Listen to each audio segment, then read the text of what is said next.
and there's just a layer of ice there. So yeah, safest place.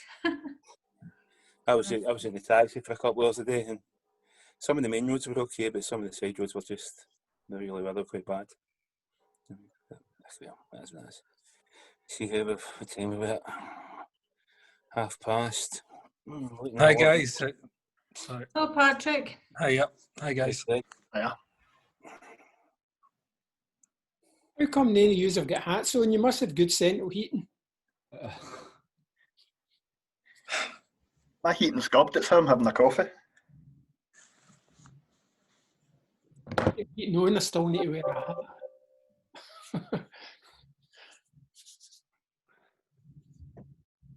Right, here we go then, come on.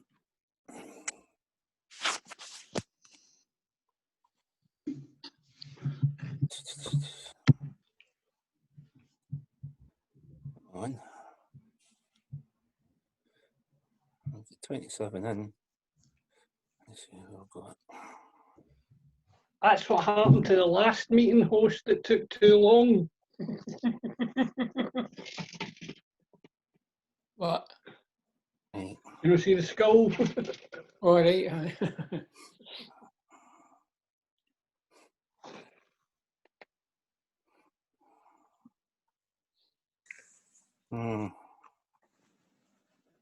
Right, I'm actually waiting on to see this, shall we?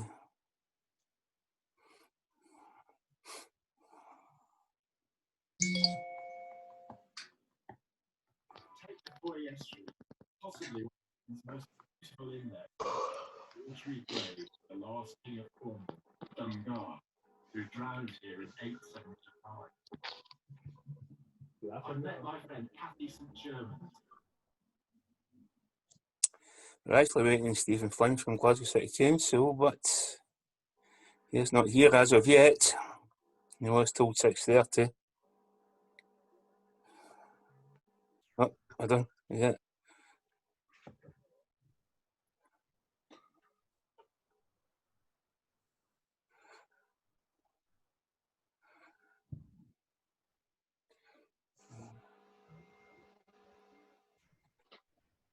Right, so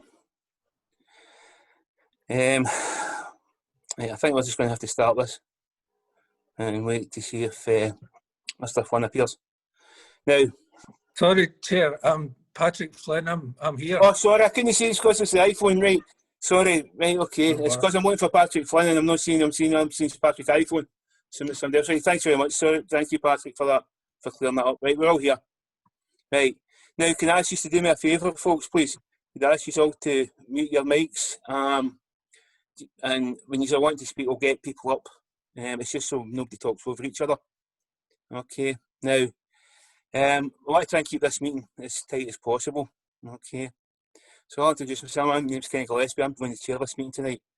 And we're going to try and get through it as quickly as possible. We have got some politicians and some people from Glasgow City Council here, along from, as well as members of Live and Rent, Wayford Tenants Union.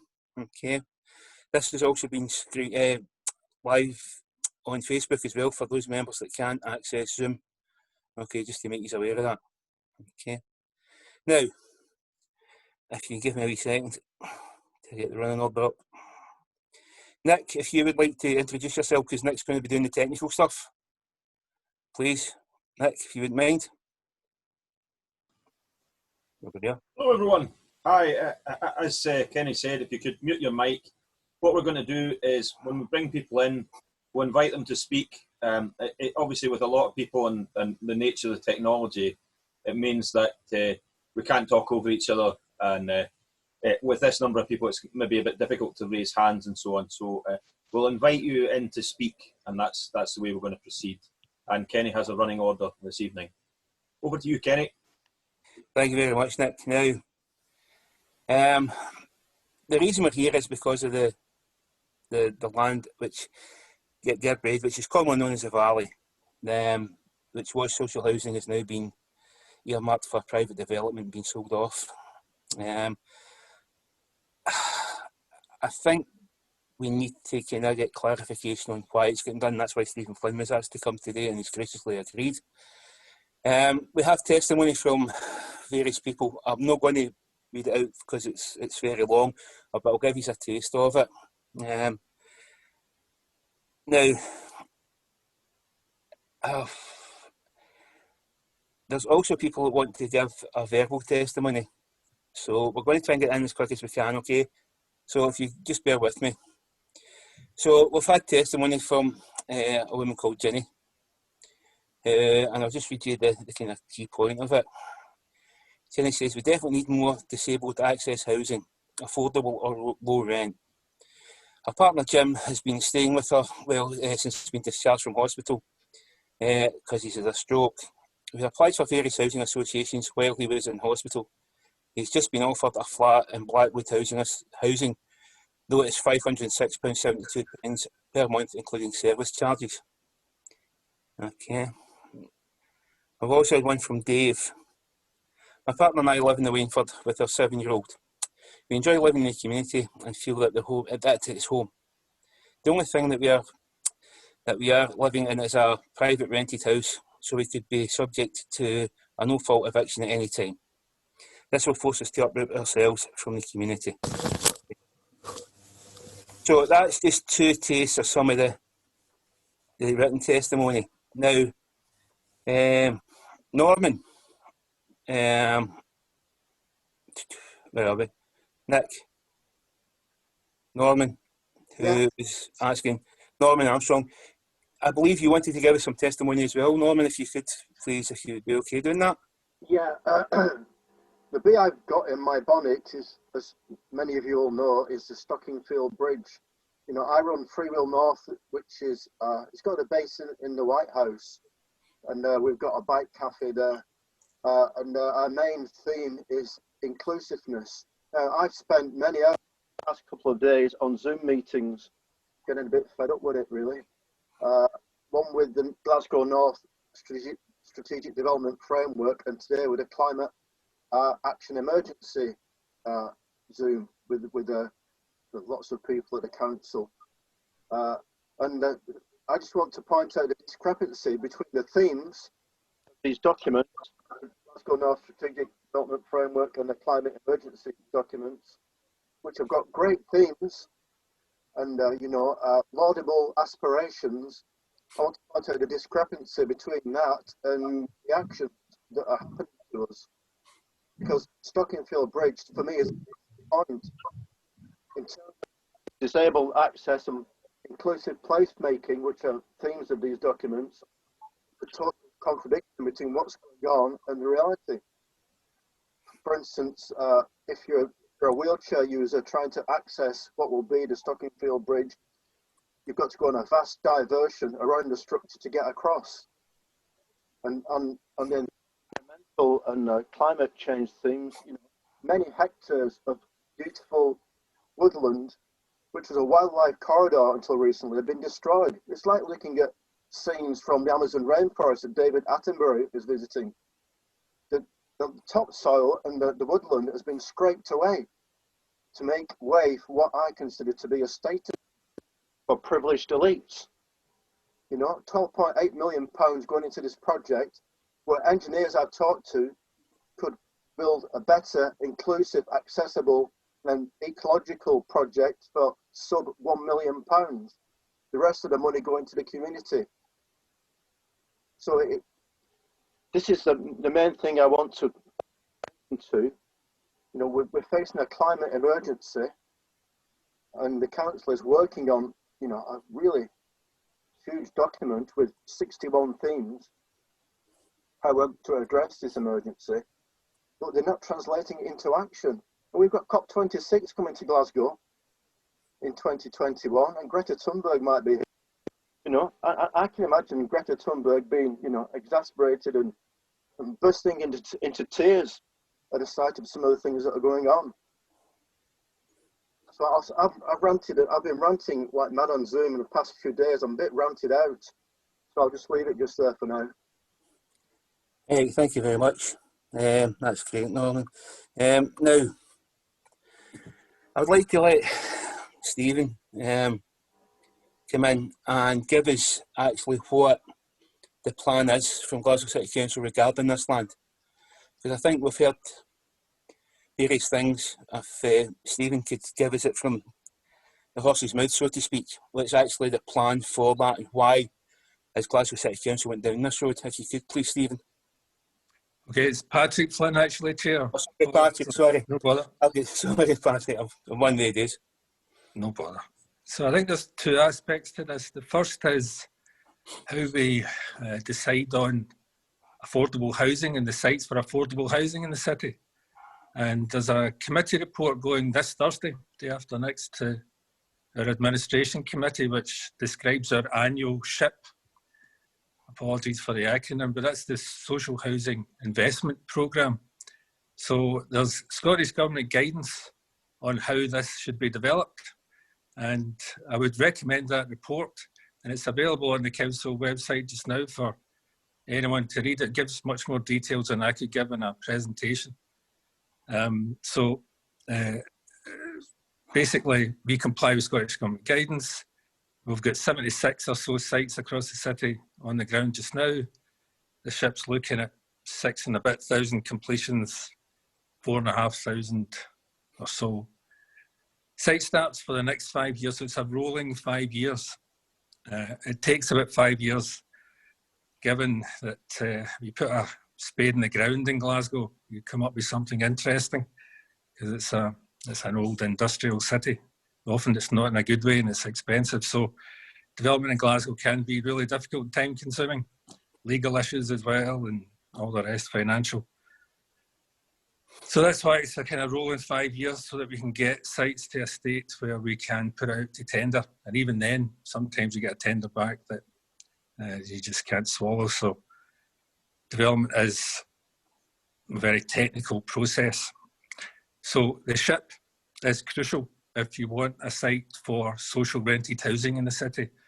We can only at the moment, Chair, give funding through our affordable housing programme to registered social landlords, of which there are 68 in the city, as most people would know.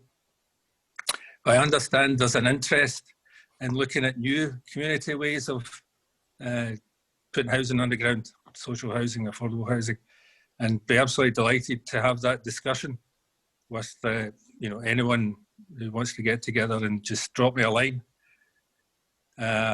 or arrange a meeting after this to discuss what, I'm not quite sure what it is, but whatever that new model could become. So absolutely delighted to look at that. The site itself is part of the TRA master plan. Now TRA is, apologies for 3-letter acronyms. We do love our 3-letter acronyms. So at the time of the stock transfer, the government and the city agreed to transfer the stock, obviously. And there was a programme called Large Scale Voluntary Transfer, which was £1 billion of investment into the city for new build to get the tenure into equilibrium of social housing, so there was no detriment to the city in terms of stock being knocked down, inappropriate stock. So there was 100 multi-stories knocked down, for instance, across the last 10 or 12 years. So the large-scale voluntary transfer programme was in place, and the city received the ability under the transfer of management development funding to do their own SHIP and to do their own social rented programme through registered social landlords. So we're slightly different from the rest of Scotland in that the council has that lead role. At the time of the transfer, there were research, analysis, community engagement called area housing partnerships, and they came up with the areas that the large-scale voluntary transfer funding should be in, and then there was areas left over. There was areas that the government and the council at the time felt demanded a kind of master plan approach, and that became the TRAs. That became the 8 TRAs in the city. So Red Road, Sighthill, I'll forget one, Lauriston, Tory Glen, Maryhill. Yeah, forgot one of them. Yeah, I always do that. So 8 TRAs, something like 5,500 new houses, and they were because the investment in the social rented through the LSVT, they were earmarked for owner occupation to bring tenure, different tenures into these areas. Since then, however, we've kind of mitigated that. And as you know from the investment in Maryhill over the last several years, what this council tries to do and tries to influence the TCG, who control those 8 sites now, through a legal agreement. It's a company with charitable aims. Directors are from government, council and Wheatley Group. And they control those 8 areas for those 5,500 houses. What we try to do is mitigate the owner occupation thing so that we get mixed tenure and tenure blind in the master plans. There is a briefing note, I'd be happy to circulate even wider, which describes how the master plan for Maryhill developed and that mixed tenure, tenure blind approach. And Kalina Street, although it is a difficult site, it's a kind of marginal site, which is why no developers come in. A wee bit of personal stuff. I worked for the council in the 80s, then I went to government for 20 years, back to the council in 2011. But in 1989, I was responsible for an architect developer competition in Kalina Street. It's part of the current site. I think it was Bellway that won it with a local architect. Obviously, that scheme that won, despite the fact it was several months of my working life, didn't happen. But I think that shows the marginality of the site, how difficult it is. And one of the things that we did through the TCG last year was we bid for an infrastructure fund that was kicking about nationally, and we got some money to grout the site effectively so that we could bring it up to a state that it was marketable successfully. So one of the consequences, if that doesn't happen now, we don't go for a low-cost home ownership approach, is that the £1 million or so from that fund would probably have to be paid back to government. So I think that has to be borne in mind. So the TCG have the master plan, and the master plan hangs together as a plan in terms of the mixed tenure, tenure blind approach. Self-build, about a quarter of the SHIP, if folk do read it, is special needs housing, wheelchair, accommodation, etc. And the government also have a policy of 40%, 2/5, for mid-market rent, which we do across the city as well. So the SHIP explains that in terms of a table for how we're going to invest in that. Happy to take questions. I've got a lot to get through, but I'm sure we'll have some questions, 1 or 2 at the end, Patrick. I know there'll be some people wanting to ask questions, but I want to try and keep this tight. Patrick, thanks very much for that. Now, I would like to bring in Chris Fay, who would like to speak here tonight. So, Chris, if I try and find you, Chris, if you could unmute your mic, please, sir. Oh, sorry, Chris, could you unmute your mic so we can see you?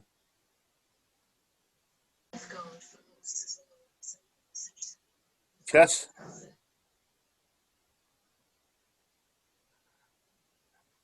Chris, can you hear me?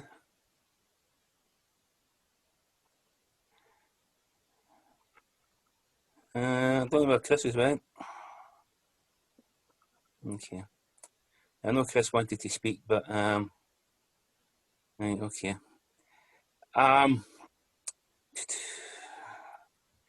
What I'd like to do, Chris, is if Fiona would like to put something forward, if you can, Fiona, I'll hand over to you.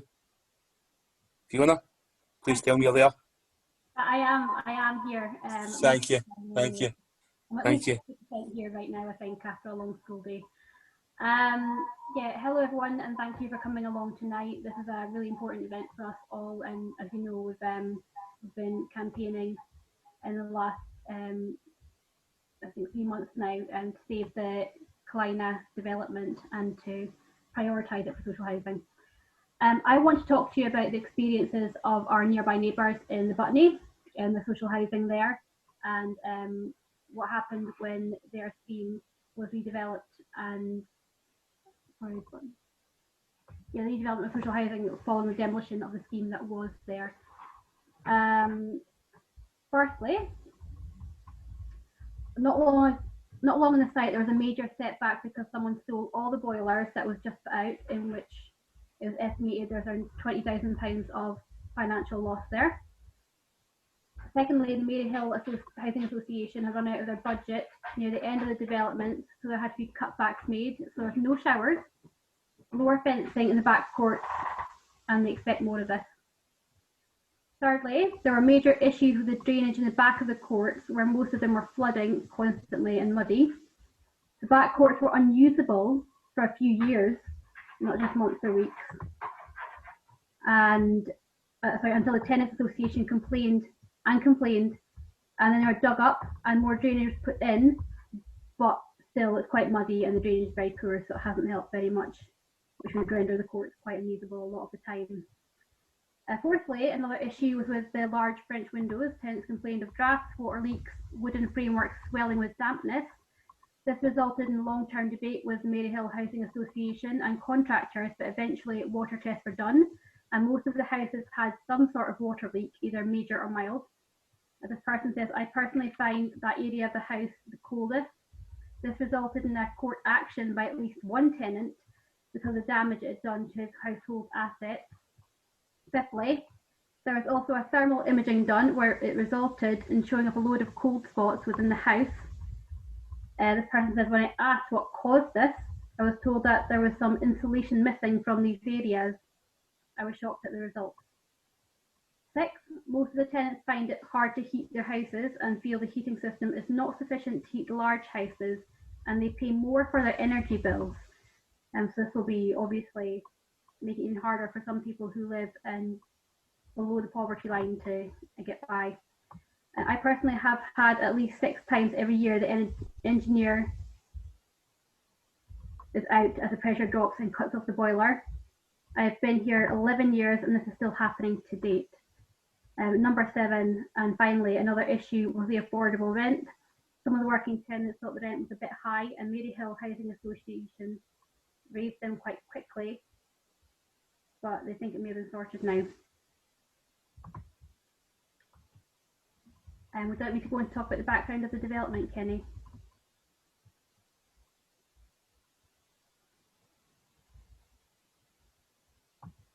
Kenny, are you there now? Sorry if you want to do that technical difficulties. Yes, please, if you wouldn't mind. Thank you. Okay.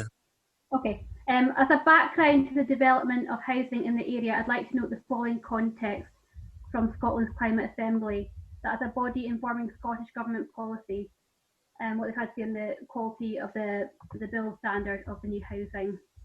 There's a video for this.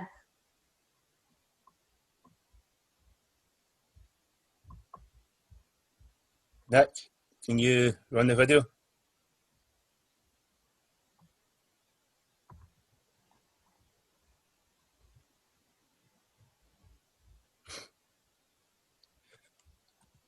Technology is a wonderful thing when it works.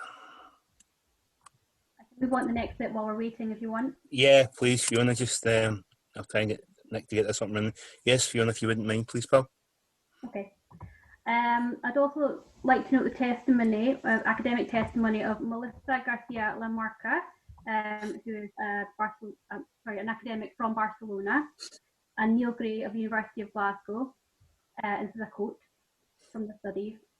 Of the 2 main areas of vacant and derelict land in the city, Glasgow North and the Clyde Gateway area, only 20% of housing developed in each case has been for social rent. So that's a fifth. Clyde Gateway so far, Glasgow North projected, and these are the areas covered. The rest is private or intermediate forms such as affordable rent, mid-market, shared equity. The council might well argue that since those areas are majority social housing, they are trying to bring in a mix, but of course this ignores the current housing affordability crisis and the fact that the whole idea of mixed communities, mixed tenure has been heavily disputed as a social measure.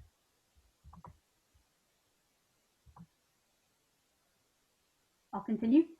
In that context, I'd like to note Living Rent's 2021 election manifesto on just this point.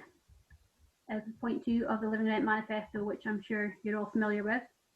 restorative justice for vacant land in all new public housing to maximise public housing, dealing with the long-term impact of mass demolitions of public housing, such as the Kalina area, which in the past 20 years saw 66,000 homes demolished, largely unnecessarily, with great environmental impact. We propose that vacant land, particularly where these demolitions took place, should be a focus for the redevelopment of public housing. We believe that sectoral demands for 53,000 new affordable homes do not fully address the shortfall, but furthermore, that it's particularly important in terms of restorative social justice that the site of former public homes is the location for new public housing developments.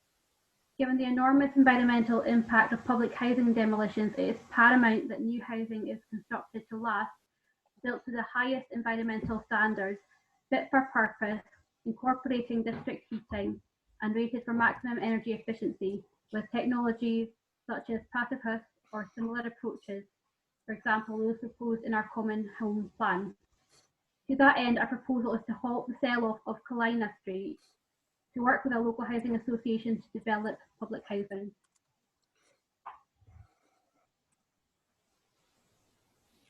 So Nick can run the video for us, please, Nick. Are we still having technical difficulties?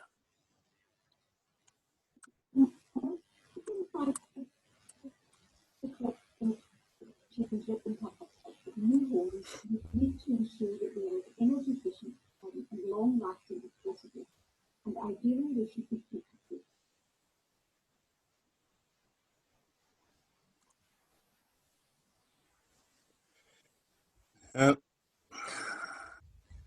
Nick, I don't think that's going to play, sir. Right. Yeah, that was unfortunate. I don't think that's going to play. But right, we'll just move on. Nick, if you can just maybe cancel that, sir, that'd be great. Sorry about that, folks. Technical difficulties. I'd like to ask Norman Cunningham to come in. And I'm going to ask another couple of people to come in that was indicated they would like to say something. And then I'm going to have a quick, going to let you know about a poll that's running. And I'm going to send some time over to wind this up. But I'm going to ask the politicians at the end a question. So bear in mind, any of our political people that are here, I'm going to ask you a question. So be ready for it. It's not a test, it's just a question. So Norman, if you would like to, you got something you'd like to say, sir, if you'd like to come in and say, unmute your mic, sir, you would be so, that's us. Okay, thanks Norman, on you go, sir. Yeah, good evening everybody. It was nice to hear Patrick Flynn earlier say that he'd be interested in hearing about alternatives proposals for the site. So when we first started looking at social housing, etc., or stopping the sale to try and promote social housing, I put forward the fact that we need to come up with an alternative, not just to stop the sale. What else can we propose? So in the course of researching that, I came across this whole thing about community. So Kalina Street, or the Valley, was a community. Pretty run down in terms of housing stock and all the rest of it, to the point that it was only worth demolishing in some people's eyes. But the people there were the community. The people made the community. And if you ask anybody who used to live there, they all had that sense of belonging. They all knew each other, etc. So in terms of using the land, rather than just houses, all we seem to be talking about is houses, houses, houses. And that seems to be the cure for all our ills, is more houses.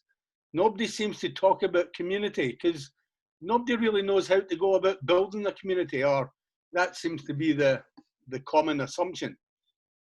Having a look at this, I found that there's a lot of people out there with a lot of expertise and a lot of experience in putting together communities, what communities need in order to establish, for people to create a community, as opposed to just lots of houses with a wee garage and space for 2 cars and everybody goes their own way.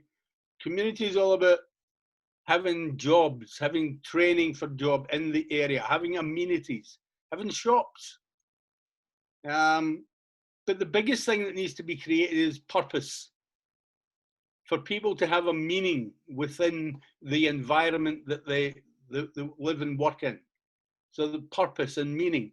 And you put all that stuff together and it gives people hope.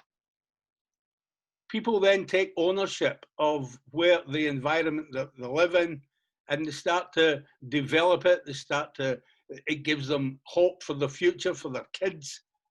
Kids are brought up in an environment where they learn to look after each other, neighbours, all that sort of thing. The things that were missing in a lot of the new build developments, which is just about hussies. So looking into this further and looking at this land here, I started to, and some of the books that I'd read previously talked about what communities, how they're made up. People like Leslie, who's joined us tonight.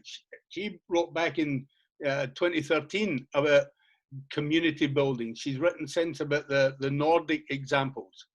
So within communities, people get to take control of their own environment and they make decisions about what happens within those communities. So next step on from that in researching this, I started looking at things like the passive housing, what housing is required for 21st century.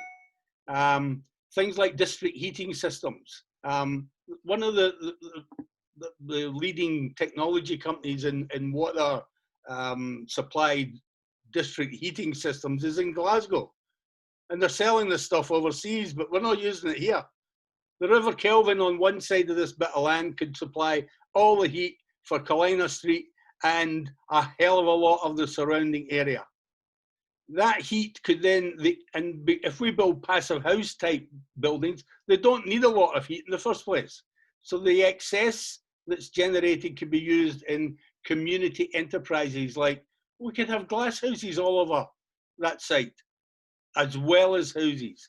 We could be training people in jobs in growing stuff. We could be growing bananas in Maryhill, for God's sake. This is all, it's all possible. So the next step in this research, if you like, is I came across an abundance of expertise online and started talking to people. And there's people queuing up to help us do this. This site, because of the nature of it, Patrick Harvey talks about it being difficult. We see this as the exact opposite. You've got the canal being developed for tourism, for more people. We could have little communities, could be running businesses, selling the produce. We could be selling the produce in cafes by the Maryhill locks, community stuff. There's lots and lots of world-class experts in urban design and related stuff to the whole environmental stuff, the Green New Deal, etc. It's the perfect site for doing a lot of these things. What we want is the time to sit down. Patrick Flynn has never responded to one single tweet or email or whatever. The reason that we're having this meeting is to try and get some sort of response from the people in power, and more than just quoting policies and acronyms and all the rest of it. We need to sit down and talk to people because they don't seem to have explored the possibilities. So in terms of, we don't, what I'm looking at is getting more than just houses, whether they're social or otherwise. We want to rebuild the community. And I'll just finish on the fact is that it's been told to me that we could build a world-class showcase for the future development of other communities in Scotland for the next 100 years. It's the perfect site because of what it's surrounded by. And I'll leave it at that. Hey, thank you, Norman. Now, we have got a poll. I'm going to start running a poll, and it will end on Friday at midnight. Okay. There'll be 3 options on it for the community, which closes on the 12th at 12 p.m. on Friday, the day the council's planning to begin the sale date. So, if you please get as many people to sign as possible and take part in it.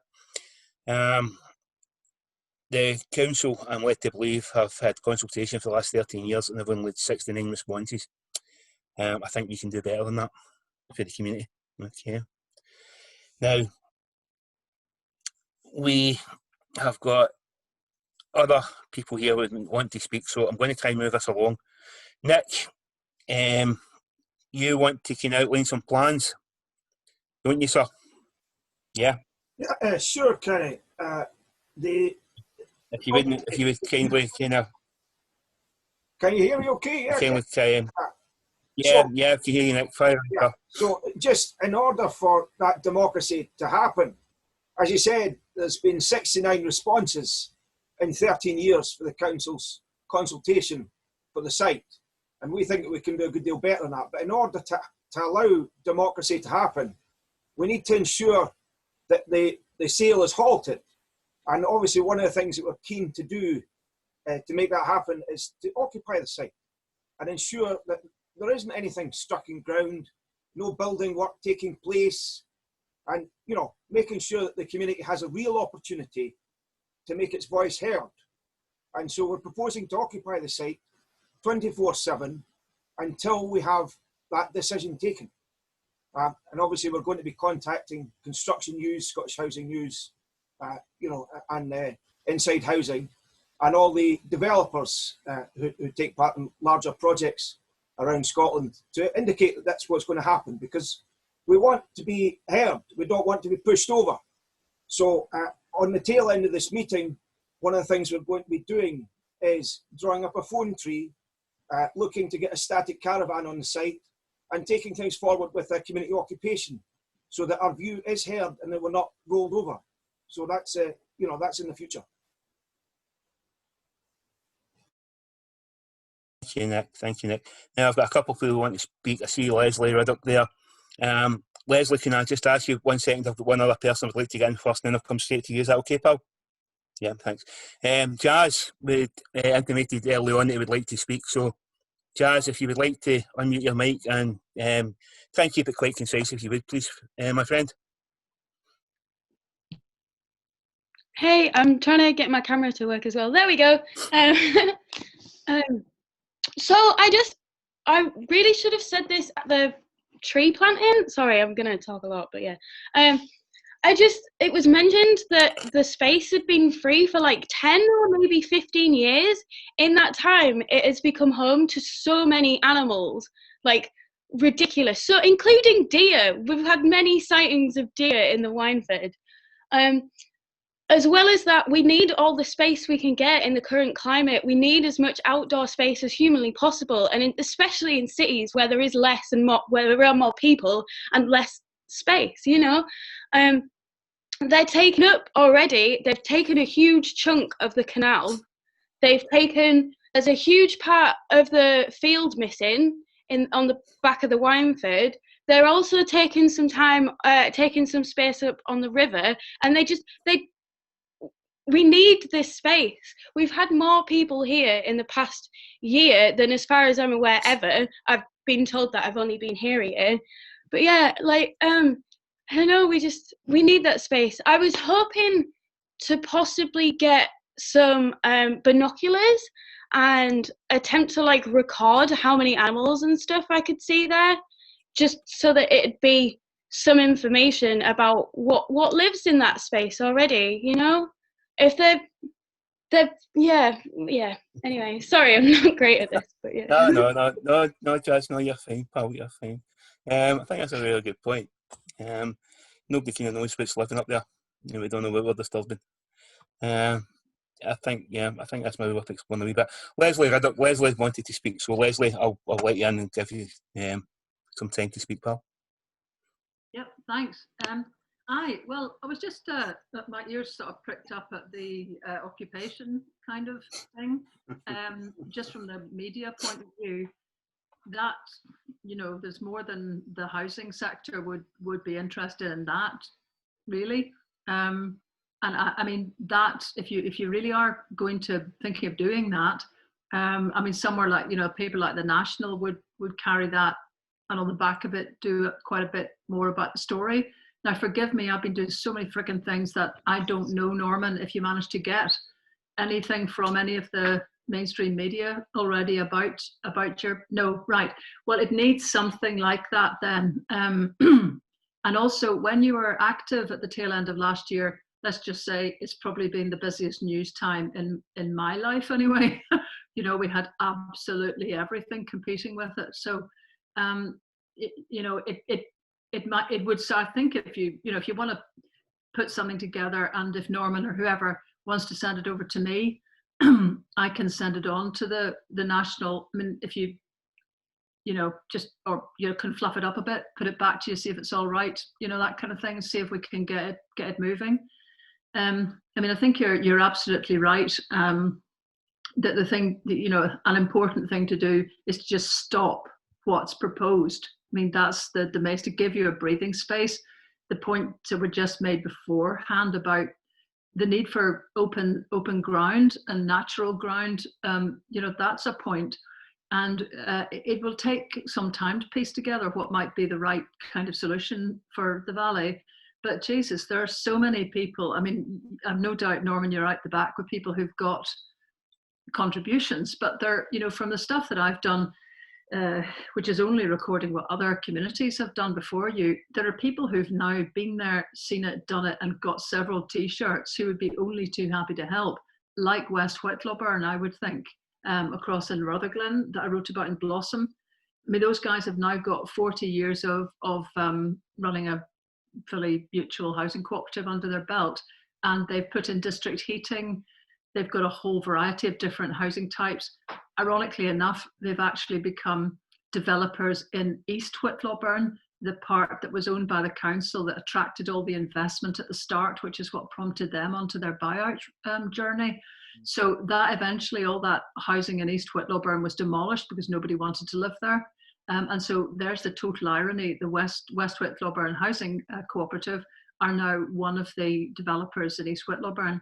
They're a really handy bunch of people because they absolutely know how to do stuff, and they're totally committed to mutual cooperative kind of structures, despite all the siren sounds trying to get them to merge and kind of become more professional and all this kind of stuff. They are professional, but you know, they've stayed very true to their goals.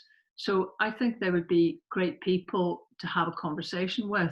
But as the previous speaker said, the main thing to do is to try and stop the alternative, the Glasgow Council, in the tracks and shame them into speaking to you and taking this seriously.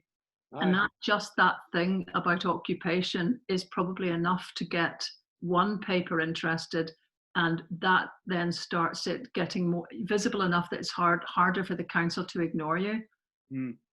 All right. In the course of researching about any sort of development trust or community land trust, etc., it's actually quite a lengthy process, and understandably so.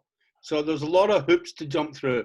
With the deadline initially was back in the end of November, and we managed to get it put off until the 15th, Friday, 15th of January. There just wasn't time to put anything together in terms of a proposal, community buyouts, anything, because we'd have to look at funding, etc. So I didn't want to go and start talking to people like West Whitlawburn. They're top of my list, but I didn't want to talk to anybody because it was just airy-fairy pie in the sky until we could stop the sale, which all we're looking for is to get breathing space in order to actually put something together, you know, concrete. And that was the reason for hanging back. So the occupation hopefully brings about that end, and we can proceed from there. Right, thanks. Leslie, do you might just come back in quickly? So I would like to crack on. It's just that these guys have had to strategize for 40 years. You know, I'm not meaning absolutely you cannot come up with a foolproof, totally it's the best strategy for the entire development of the valley in kind of a month or a week. Absolutely you can't. But I'm meaning that these guys, I think, could be quite helpful. I'm just thinking about Paul, particularly, who's the director. Would just be a very good person for you to speak to, because I can tell you these guys have been wily and strategic beyond their years for a very long time, and just have might be useful in this moment, as to how to kind of that's great to know, and I'll probably be talking to them tomorrow, Leslie. Hey, thank you.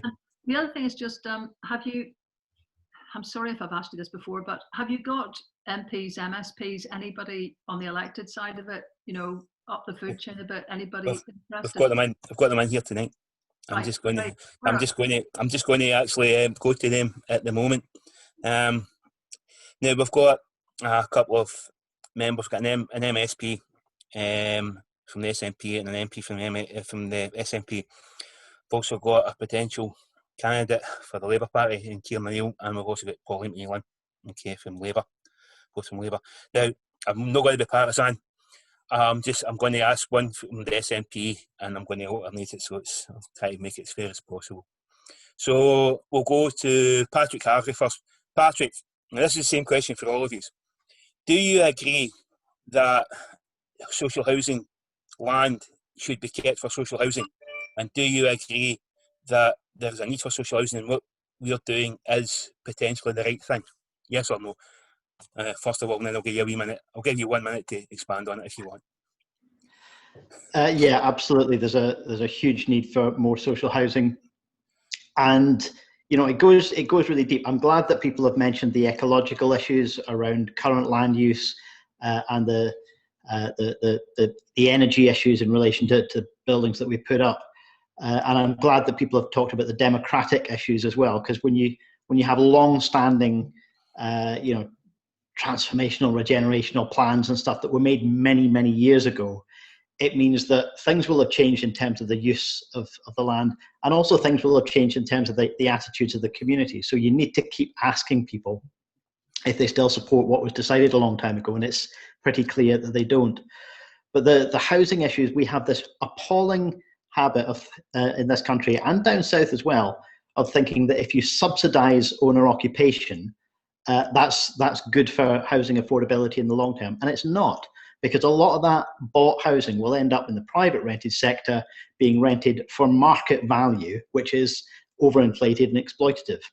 Right. There's nothing to ensure that it stays working in the public interest other than community ownership and social housing, and that's where we should be putting our priorities.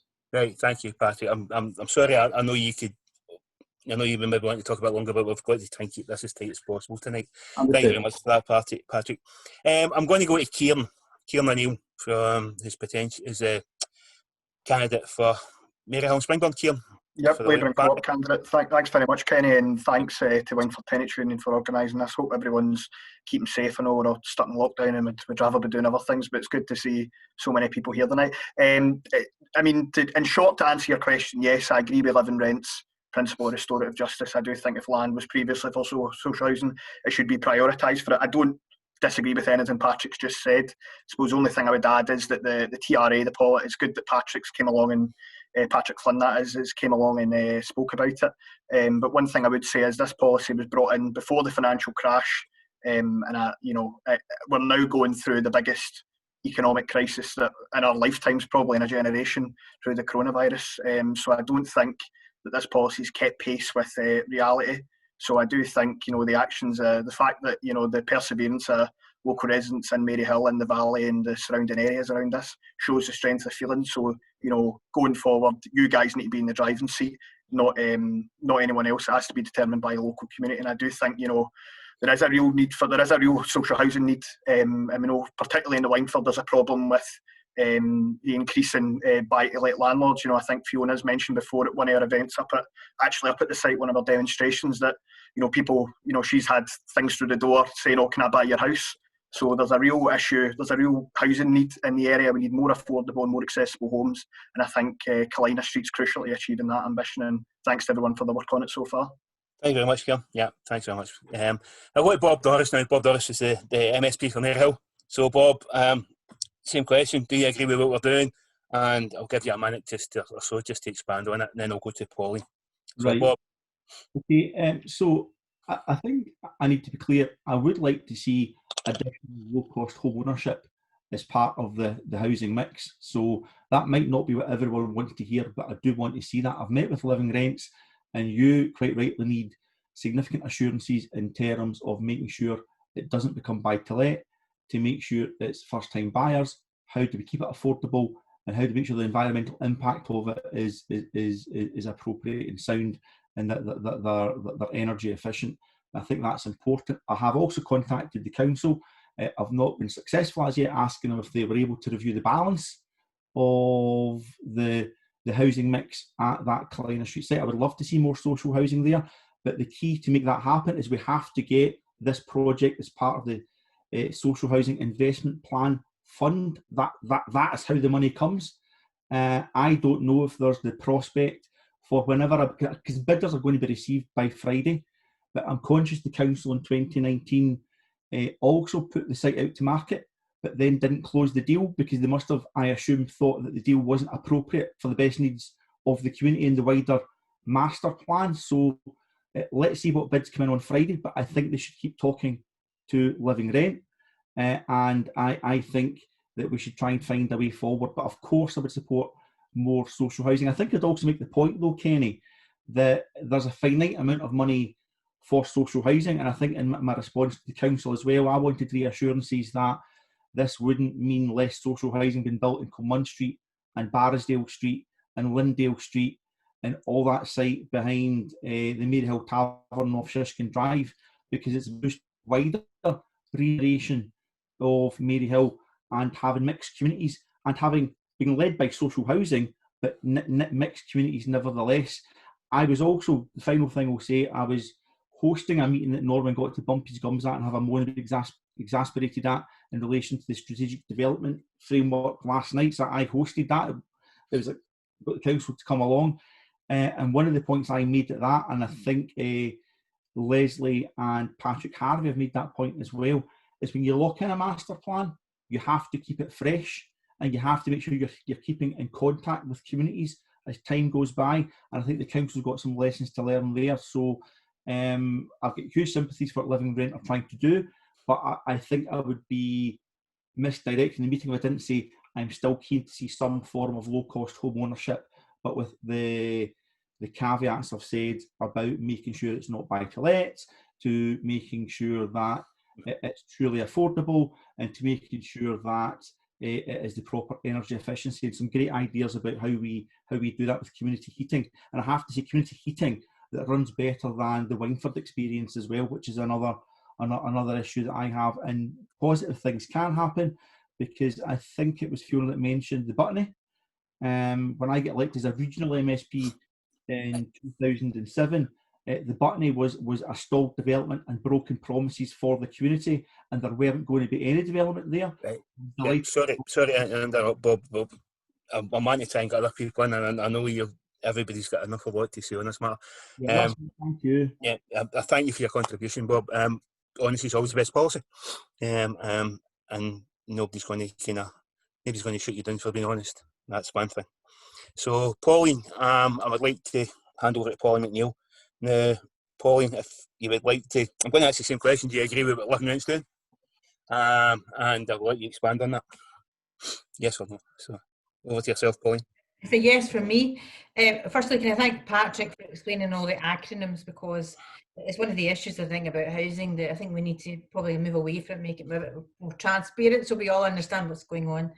I think firstly, Kenny, I think it's for the local members to take the lead on this, but yes, I'm quite clear that land set aside for social housing should be for social housing. And I mean, Kieran said earlier that we face a national crisis now, which has further exacerbated the choices of home options for young people in particular, for whom home ownership is never really a reality and who are not going to get on housing lists. So social housing is got to be the answer here, and therefore we've got to think in a much bigger scaling the pandemic is going to make that even more acute. So I do think there has to be a rethink about how we can get greater numbers of social housing across Glasgow and across Scotland, in fact. So for me, it's about building communities, not building homes. And I don't know if Patrick would agree with this, but the Housing Commission, which I set up in Scottish Labour, we looked at Crown Street in the Gorbal. For me, it's a 25-year-old development, but it's a mixed development. You can't actually tell the difference between the social homes and the homes that are owned, but it's still regenerating as a great success, and it shows that it's about building communities and not simply about building homes. Land reform is not simply a rural issue. I'm sure Leslie would agree with this. It's very much an urban issue. Community empowerment in making decisions about the types of homes that people want to live in, and I do acknowledge the work that's been done by Glasgow in making homes more accessible, and we've got to have quotas in relation to that for a population that need accessible homes and an ageing population. But there's got to be more done about the control over land in order to give us more options. And I would support communities having much more say generally over the land that's used. And so I do think there has to be a bit of a revision about that balance going forward. And just welcome to Living Rent and all the activists making community empowerment a reality in your own community. Thank you very much. Thank you, Pauline. I would like to thank the politicians and Patrick as well for coming along tonight. I know some of these things you feel as if you could be in amongst the sharks, but that's not our intention. Our intention is to get honest and open dialogue coming, because if we don't speak, then nobody knows what we're actually thinking. To that end, I would like to ask everybody here, I know we've not got an awful lot of time to engage with everybody. It's just the way things are. Wynford Tenants Union, through Living Rent, a part of Living Rent, have their own Facebook page. And we would welcome people to engage with the Facebook page, to give us their thoughts. If they want to contact us, they can contact us through the Facebook page. We've got plenty of people on the committee, plenty of activists that are up and able to assist you or help you or answer your questions. So anybody that's wants any input, has any input, wants to ask any questions, please engage with us through the Facebook page. It's probably the easiest one to engage with. So that's my spiel. Now, I'd like to turn over to Nick, just for the last minute or two, before we wind up. So Nick, if you would like to kind of sum up, if you would please, sir, and then I'll finish off the meeting with a statement, if you would, when you go, sir. Sure, Kenny, and as Leslie and Norman and others have said, if we're to actually have a full say for the community in this, we do need to halt the sale. And I welcome what Bob was saying. In 2019, this sale was put up and it was pulled back, and that's really, we're in the midst of a pandemic. We don't have our troubles to seek. It's very hard to engage with people, but I'm sure we can do better than 69 responses. And going forward, obviously, one of the ways that we're hoping to achieve that is through the occupation of the site.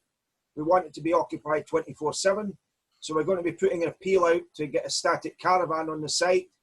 But what I would like to ask everyone here is, if you'd like to be involved at some level of that, we need to set up a phone tree so that the site is monitored full time, and we can get people down there if there is an attempt to put diggers on the site or start construction work.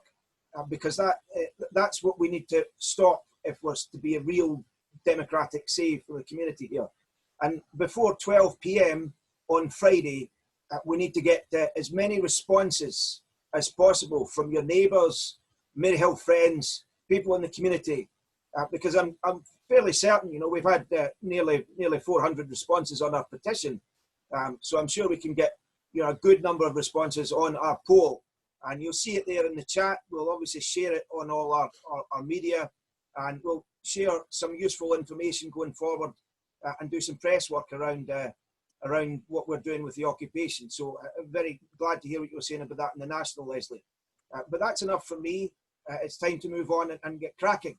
As I say, share the poll. Right, thank you, Nick. Now, we've got a lot of work to do, and I don't think MD will disagree with the fact that we are sorely needing social housing, not just in Maryhill, but throughout Glasgow and throughout the country. We'll all know people who are living in accommodation that is not fit for purpose. We'll know people that are living in accommodation that is, the rent is great. It's actually astronomical at times. Social housing is the way that we build communities, and it's been said here before. If we can't at least build houses for people, then what are we? What kind of society are we? If we cannot build houses and make sure people are secure, have a roof over their head, that is wind and water type. Now, I grew up in this area. I remember the old Valley. I used to run about it as a kid. Lots of houses, lots of great people. I've still got friends and family that used to live in there that don't live there anymore due to it being knocked down. But it was a community, and that's what we need to build again. We can't have private developers rolling in here, throwing up houses, charging astronomical fees for them. Well, we'll still get people living in the streets, and we'll still get people that have no roof over their head. We'll still get people that are living in accommodation that isn't fit for purpose. So I think it's incumbent on us all to actually get involved. Doesn't mean you have to don a jacket and go out there in the streets and march. Get involved in some level, whether it's just support, whether it's just spreading the word. And I hate to use this expression because my wife works for Tesco, but it's true, every little helps. Okay, so I would like to thank everybody for attending. As I say, our Facebook page is probably the best way to engage. If you've got any comments, any suggestions, anything you want to say, anything you want to ask, please feel free. We're always open to answering questions. We're also open to criticism. We're not that vain that we can't take criticism either. So if you could all engage, that would be great. I would like to thank everybody for coming along. I would like to thank everybody that passed the word on, everybody for their contributions. Now, I'm just going to close this meeting. We're no bad for time. So, as I say, thanks everybody for coming. We hope to hear from you soon. We hope that you'll get at least talk to us. And any suggestions you've got, any comments you've got, I say, please feel free. Okay. So I'd like to thank everybody for coming, and I'll end this meeting now. So thank you, folks. Take care and stay safe. Thank you. Bye-bye.